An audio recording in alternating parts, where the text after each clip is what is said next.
Kapitbahay kami na malaking bahay, tapos may balikbayan siyang apo na dumating.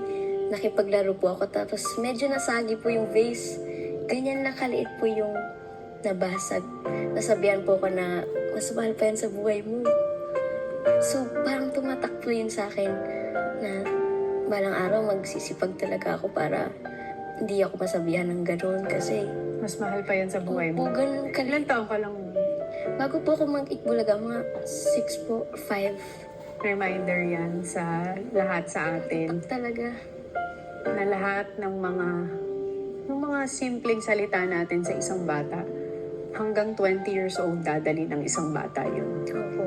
Hindi mo makakalimutan lahat ng masasakit na sinasabi sa'yo. Kung kinalimutan niyo, may plot twist yung Miss Tony. Ano ang plot twist? Yun ang inaabangan ko. Okay. Nung nanalo po ako, nabili ko po yung bahay nila.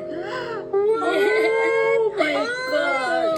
Di ba parang ang galing? Grabe, teleserye ang buhay ni Nabili ko po yung bahay ng Raisa. kapitbahay namin kasi siya yung... Yan ang sinasabi ko sa inyong Kaya, plot work. twist.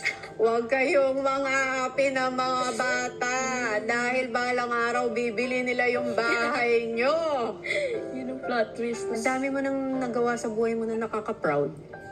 Ano yung pinaka-proud moment para sa'yo? Yung natulungan ko po yung magulang ko talaga na maalis ko po sila sa hirap kasi nasaksihan ko po yun yung hirap po nila. Kaya nung nabibili ko na po